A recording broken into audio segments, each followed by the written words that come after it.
Halo Stromers, nah ini terutama bagi Anda yang baru melihat channel YouTube setrum.com. Nah, sekarang ini ada 20 lebih merek motor listrik yang beredar di Indonesia. Mungkin dari 20 lebih itu model total ada 30 sampai 40 lebih, 40 lebih lah model. Harganya juga itu rentangnya lebar sekali, dari sekitar 8 jutaan sampai di atas 1 miliar. Tapi yang paling rame, yang paling banyak diminati pasar itu yang skutik atau skulis di bawah 15 juta. Nah, kalau Anda baru memperhatikan motor listrik atau Anda berminat, ada beberapa hal yang patut diperhatikan. Nah, kita akan uraikan dikit-dikit dari awal ya. Oke. Yang paling pertama adalah harga biasanya mencerminkan kualitas dan fitur. Semakin mahal, biasanya fasilitasnya lebih lengkap, kualitas pembuatannya lebih bagus, semua performa juga lebih bagus. Oke. Nah, tapi ada beberapa fitur utama yang sebaiknya ada ketika Anda ingin membeli motor listrik. Pertama ada fitur safety. Fitur safety motor listrik itu ada di ketika kita start pertama, kita on kunci kontak. Ketika on, sebaiknya motor listrik itu tidak bisa jalan ketika langsung digas. Ketika dia on, kita kontak, bisa jalan. Itu sebaiknya enggak.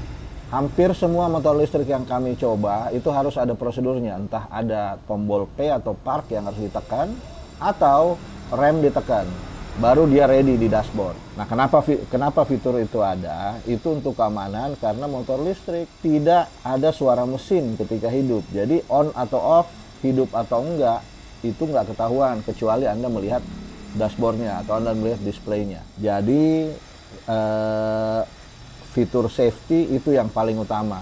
Itu juga berlaku ketika standar. Kalau motornya posisi di standar seperti RX King ini seharusnya nggak bisa digas. Kalau digas nggak jalan. Nanti ketika standar diangkat, pencet rem atau tekan tombol P, baru motor melaju ketika digas. Nah, ada fitur lain yang perlu dilihat juga adalah indikator yang ada. Biasanya ada indikator speed, ada speed atau mode riding. Biasanya ada 3. Itu paling umum, ada speed 1, 2, 3. Biasanya speed ketiga itu paling kencang. Dan indikator baterai. Nah, seperti yang saya bilang tadi di depan, harga biasanya mencerminkan kualitas. Yang indikator baterai itu tidak selalu akurat. Itu seiring juga dengan speedometer. Nah, speedometer motor listrik itu berbeda dengan motor biasa, motor bensin. Kenapa? Karena speedometer motor listrik biasanya terkait dengan controller. Artinya kalau motornya di standar, kondisi idle, dia tidak ikut putaran ban, tapi dia ikut dari perintah dari controller. Jadi speed itu dikomando oleh controller, speed yang terdisplay. Biasanya dari pengalaman kami, kalau Anda bandingkan dengan GPS, sangat tidak akurat. Mungkin kecuali Anda memakai motor listrik yang 25 juta ke atas. Nah, lagi-lagi saya tegaskan, harga itu mencerminkan kualitas. Jadi jangan terlalu berharap banyak untuk harga yang relatif murah, misalnya 10-11 juta, berharap itu sama dengan motor bensin yang harga 20 jutaan atau ya motor bensin paling murah. Itu banyak yang kualitas pengendaraan lah, handling, suspensi, pengereman, daya muat, itu semua daya angkut, itu semua agak-agak ya belum, tidak sebaik motor bensin yang murah. Ketika Anda ingin membeli atau memilih yang cocok untuk Anda, itu pastikan dulu, ini ukurannya dulu cocok nggak sama kebutuhan. Terus, ini motornya mau dipakai buat apa? Mau dipakai harian, benar-benar operasional harian, atau hanya dipakai sekali-sekali ke minimarket dekat rumah, atau seputar komplek, atau area kecil. Nah, terus kedua, apakah ini Anda pakai sendiri atau akan sering boncengan? Atau yang paling sering terjadi itu motor listrik dibeli buat ngantar anak ke sekolah. Kalau anak kecil masih oke, tapi berboncengan 2 orang dewasa itu agak sulit ketika motor listriknya yang di bawah 15 juta. Bukan nggak bisa, bisa aja, nggak ada persoalan. Tapi tentu berbeda dengan motor bensin. Jadi itu yang harus Anda perhatikan. Jadi jangan mentang-mentang lihat motornya, oh ini mirip nih, tinggal gas jalan. Enggak. Yang sering dikeluhkan biasanya yang murah itu tenaga dan karakter tenaganya.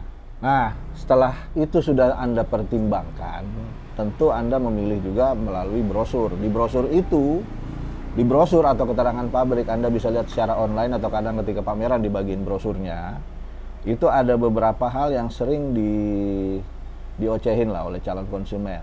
Paling utama itu sebenarnya dinamo, nanya ini KW ini dinamo berapa KW.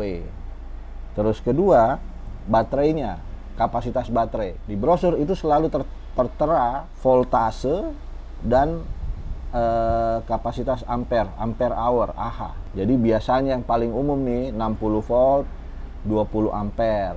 Kadang ada beberapa variasi 60 volt, 23 ampere.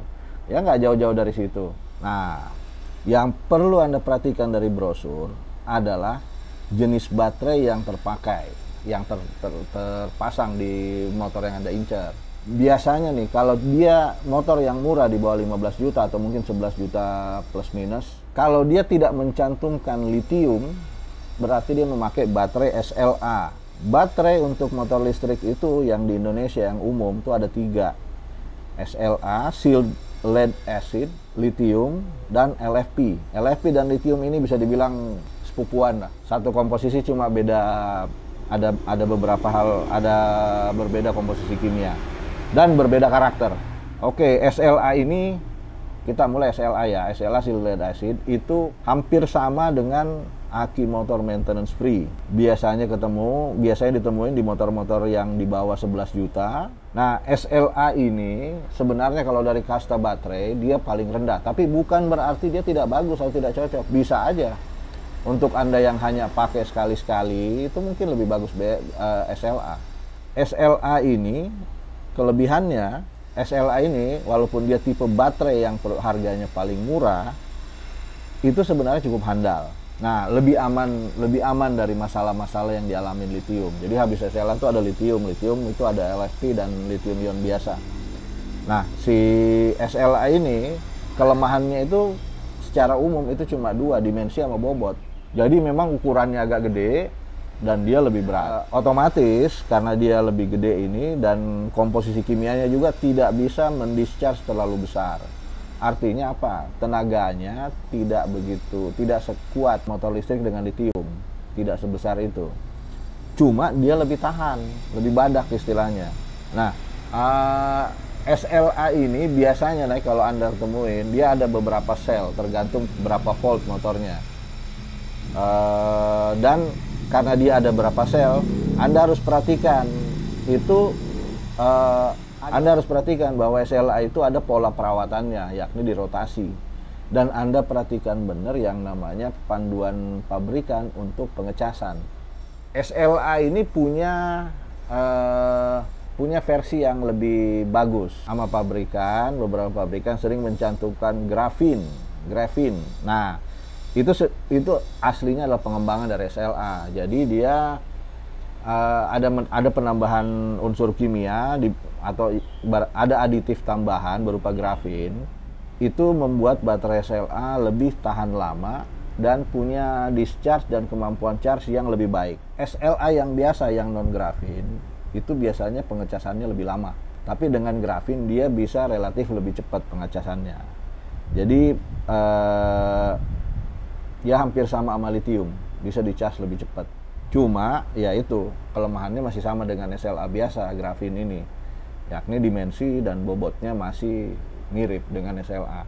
Nah, cuma sekali lagi SLA itu bukan jelek loh, dia hanya murah, berat. Tapi untuk Anda yang hanya pakai motor listrik kecepatan rendah, hanya dipakai buat ke pasar sekali-sekali atau dekat rumah atau rutinitas yang dekat-dekat ngantar anak sekolah, itu masih sangat-sangat rekomen.